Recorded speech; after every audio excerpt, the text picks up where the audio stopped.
Hello there and welcome to another BoBeats synth video. I'm sitting here with my coffee kind of dangerously over a new synthesizer. This is the new KORG Multipoly.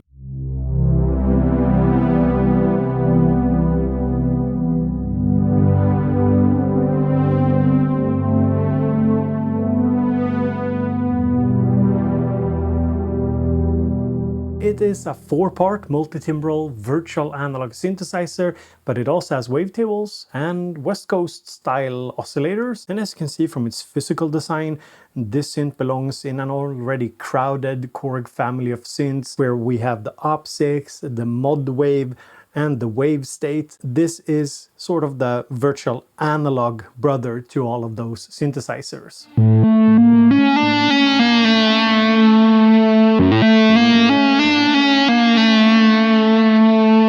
This synth here was sent over by KORG, and in today's video I want to focus a lot on the sound of the Multipoly because it does sound very good, and I also want to make a patch from scratch and go over some of its more interesting features and of course talk about some negatives, but more importantly discuss who it's for.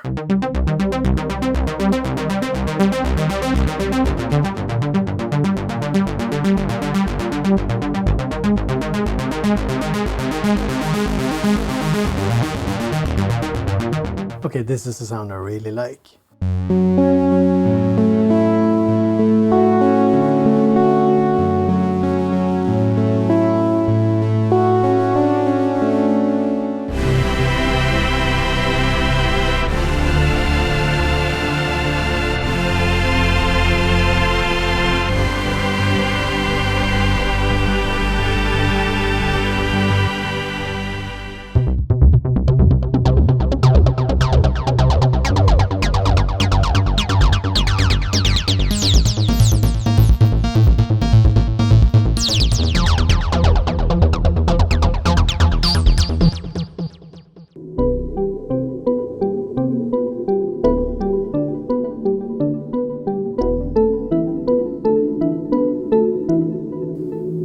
That's a pretty beautiful sound.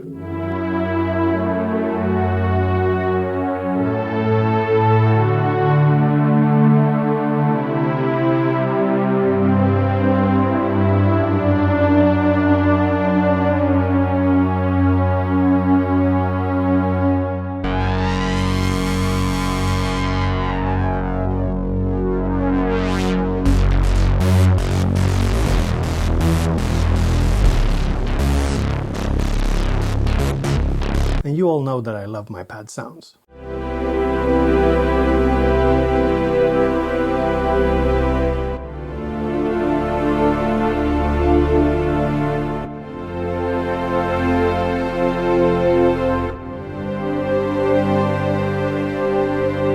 While the KORG Multipoly has many siblings, for example the op6 and the mod wave, I think that the Multipoly is most closely related to the wave state. You can think of it as wave state's virtual analog brother.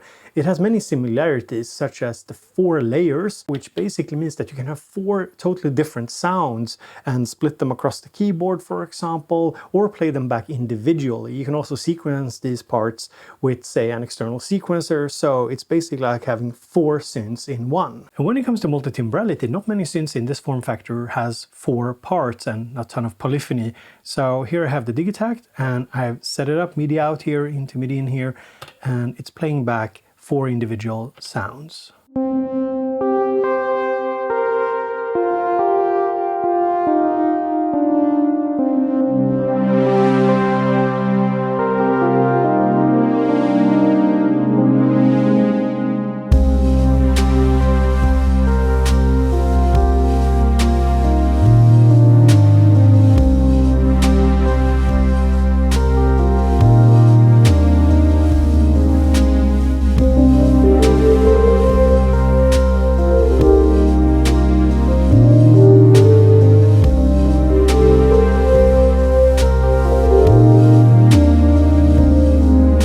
Last little sound that we got there was this electric piano. So 4 sounds sequenced using the Digitact, and you can use whatever external sequencer you want. So here we have a sound where two sounds are split across the keyboard. We have the first layer, a bass.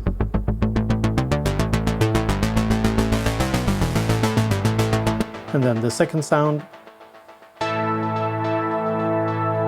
these chords, and together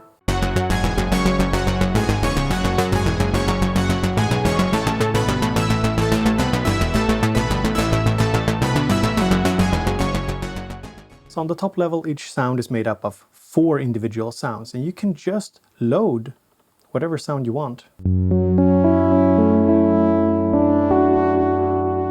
And load this electric piano as a second sound.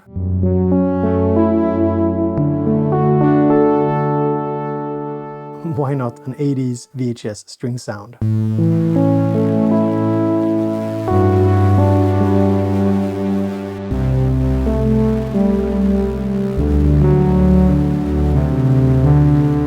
And as a fourth sound, we have this bass here, and very quickly set up a split. So we have the bass here. And we can also very quickly set up a sequence for the bass. So we just turn on the sequence. And we already have something here, a preset. But I don't like it, so we just pick another preset.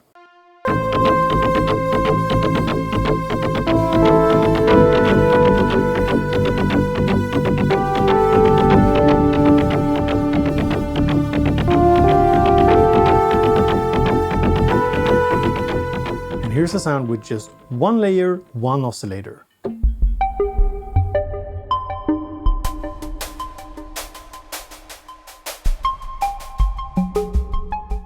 And while this is not a synth if you want pianos or realistic strings, you can do organs.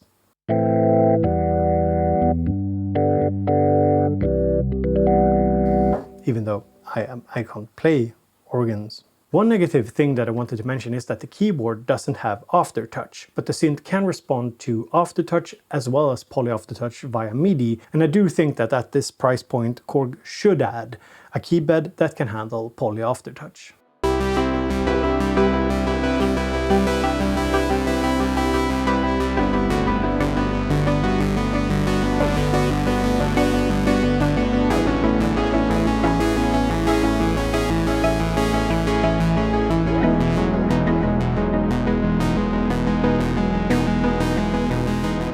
If you saw my video about the Micro KORG 2, I was actually quite critical about its sound. I didn't think it was best in class for its price. However, I do think that the Multipoly sounds really good, especially the dual filters. So we have 2 filters here that you can run either in series or parallel to one another. So you could have one oscillator going through one filter and another oscillator going through another filter. There's a lot of flexibility here, and the filters actually sound very good.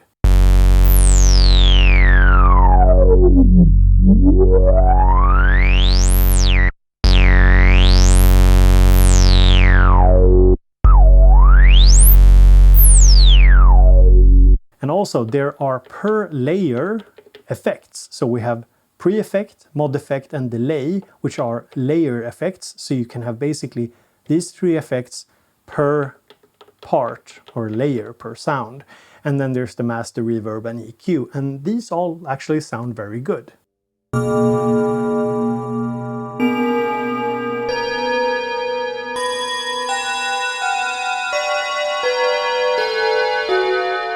And you can also turn on oversampling if you want even better sound quality, but of course the polyphony will take a hit. So far we've talked a lot about the sound, but sound is not everything, and while testing this synth I started to wonder, like, who is this actually for? Who should buy a Multipoly?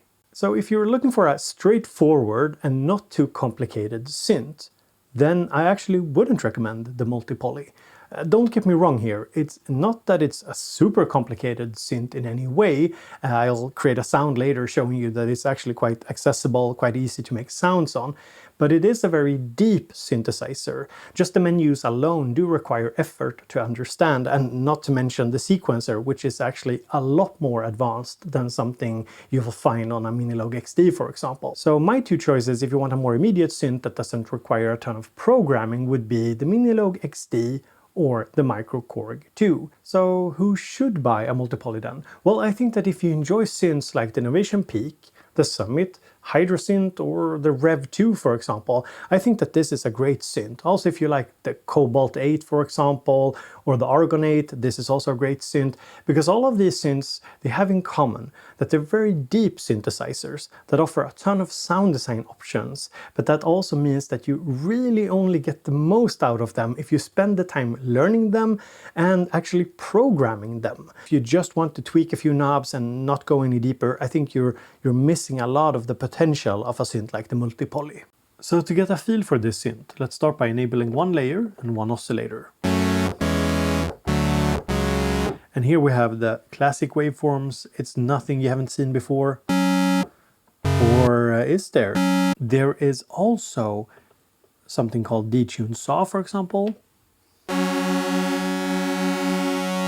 which basically means that we have two saws that we mix together. You can set the level of the second saw here and detune. And if we turn on the reverb,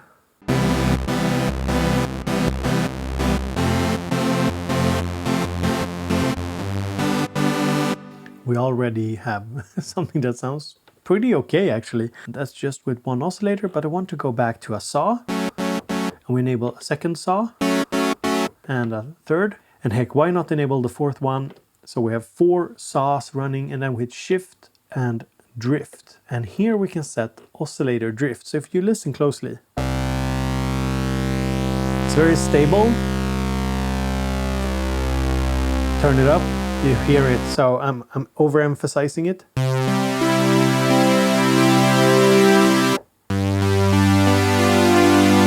Let's turn on a bit of reverb.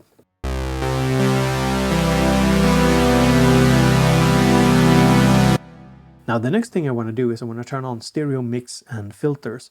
So that makes it possible to actually pan the oscillator. So hold shift and just turn this knob here, press the next oscillator.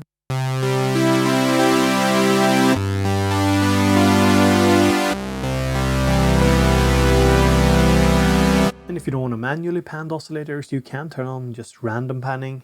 And why not take the 4th oscillator and we pan it to center, and then we just turn it down an octave.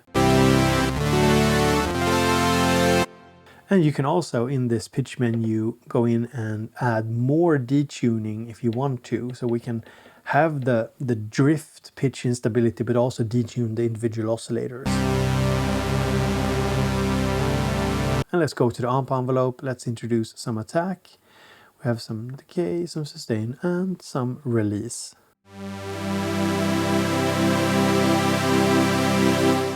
Now let's turn on the second filter, and for many of the buttons you just double click them, and the blue little text here means that there's a shift command. And yeah, there is a lot of shift commands, but it's not difficult to use. So we just turn on parallel. And as you can hear, when I'm turning down the first one, it makes a difference, but not the second one. And that is because we're not sending the oscillators to the second one. So I'm on oscillator 1, and here we can actually choose whether to go for the A or B filter. So by holding down shift, turning this knob here, so let's put it to 50%.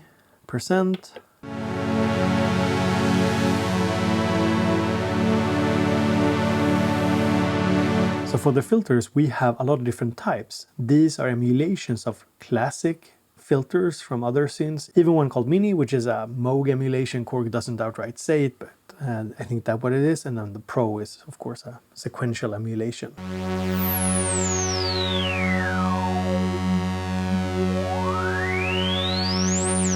And something you probably already noticed is that the menus are filled with different settings. So holding shift and using the arrows, we can just jump through different pages here.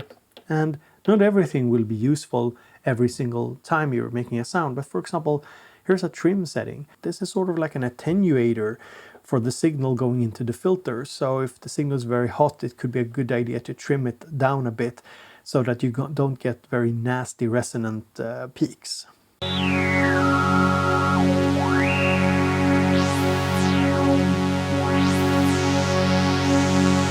let's go for the Pro Low Pass filter for the second filter. And let's set up filter envelopes for the 2 different filters as well.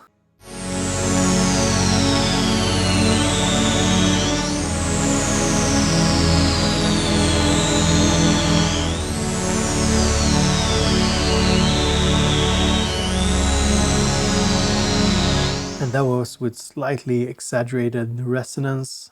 Oh, and also on the oscillator section there is noise with its own level control. There's also ring mod. And when we turn it on, we can select the carrier and modulator. So what is being affected and what is doing the modulation. So here's oscillator 1. And with oscillator 3. And if I turn on ring mod,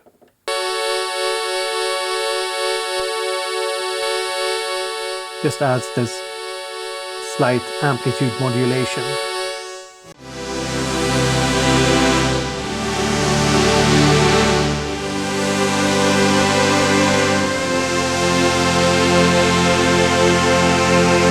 It's a pretty basic sound, we just have a bit of reverb on, and it's sounding pretty good already. And now we can just introduce a second layer. So press here, enable it. We can go to the first oscillator, and this time I think we'll just add in a digital oscillator here. So here we have different wave tables, and you can load your own wave tables as well.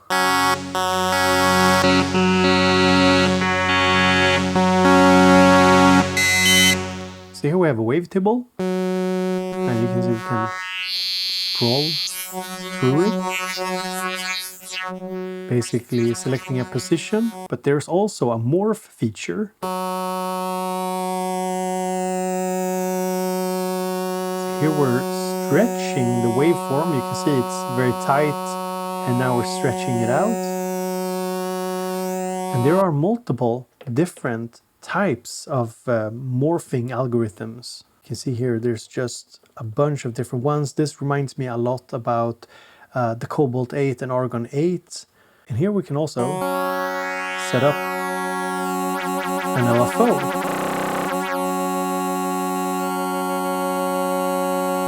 To do some morphing for us.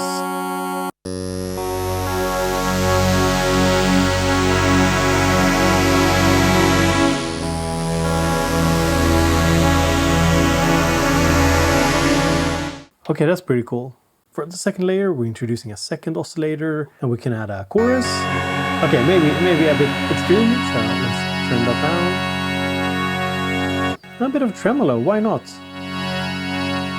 Adding a bit of amplitude modulation there. Can probably drive the signal as well. So under amp here, hit shift, we can add drive. Since we introduced drive, we're going to turn down the level of the second layer.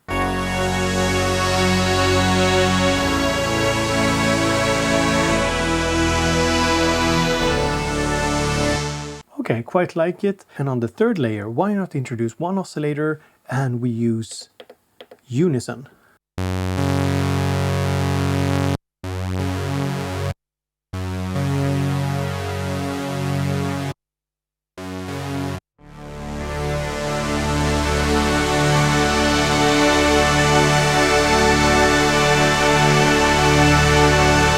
Pretty good, I think. And for the fourth layer, I am using the third type of oscillator. So we have the classic waveforms, we have the digital wavetables, and then you have the third type of oscillator, which is a sine or triangle base, where you have control over gain and offset, and a shaper. So these are different forms of wave shaping. And for this, I just have one oscillator, it's set to unison, and it sounds... And I have an LFO set up to control the morph.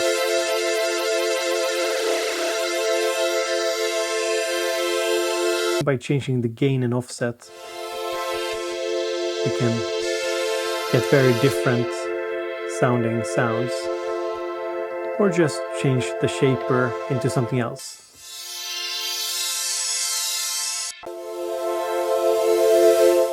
And what I've also set up here is a pitch envelope, and I'm setting it to +7. Something like that. So when I bring in the other sounds,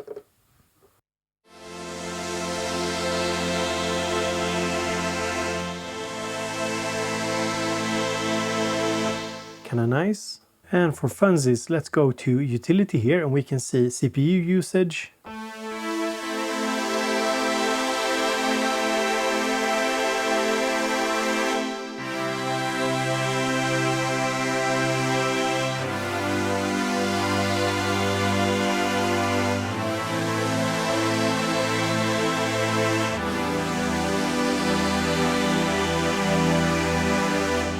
So with a sound like this, with all 4 layers, and we have a lot of unison, 2 of the layers have big unison, and I'm playing pretty big chords, we have a lot of effects going on. Sometimes we're hitting 100%, and if I turn off unison,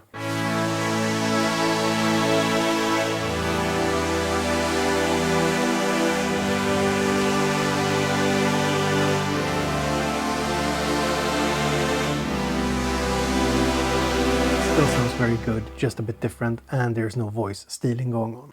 And a really cool and important thing is that throughout the synth, we have the ability to set different types of, for example, VCAs. And these VCA types try to mimic classic synths. So for example, the Mini, well, you know, it's probably a Moog synth it's trying to mimic, and the Pro is probably a sequential synth. And the same goes for the filters.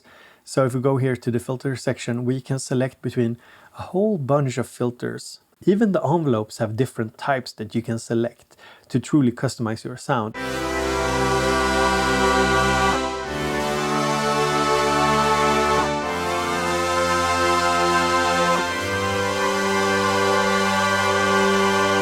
And also another thing I want to mention is that yes, there is an arpeggiator, so you can turn it off or on here.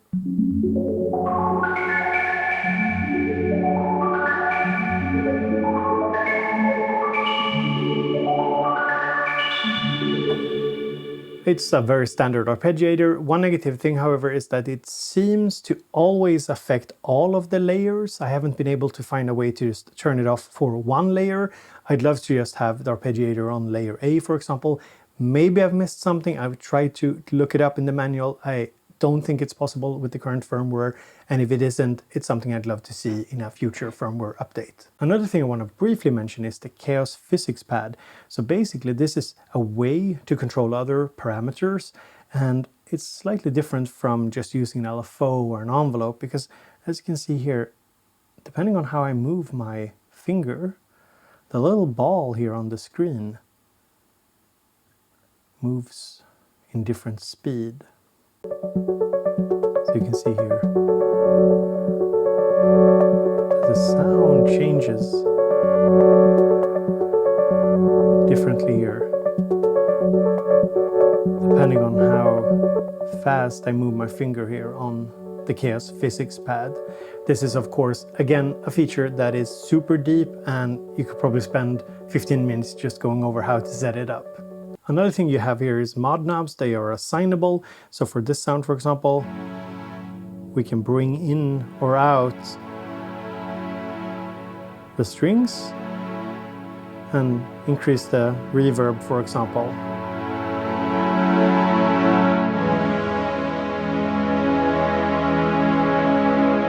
Now let's talk a little bit about the sequencer here. So I said earlier that the Multipoly is a synth for more advanced users, and the sequencer is a good example of this. The sequencer on the Multipoly is similar to the one found on the Wavestate, and if you compare it to, say, the sequencer on a Minilogue XD, this is much deeper, and it's also much more complicated. And just to give you an example of what you could do, so here we have one layer, it's just a kick. Second layer, we got some synth sounds. Third layer, we got hi-hats.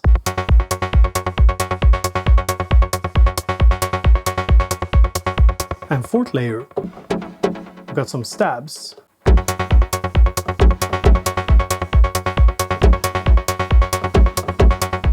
And we can use the mod knobs here to add in more hats. And master high pass filter.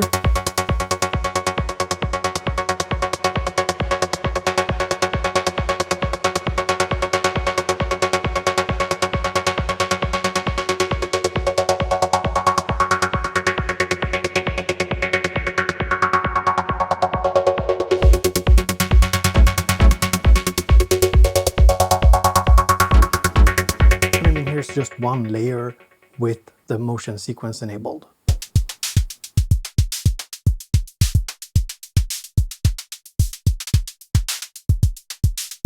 And I'll be totally honest, the sequencer is not my cup of tea. I find it quite complicated to use, to wrap my head around, but it is very capable, and the same goes for the wave state.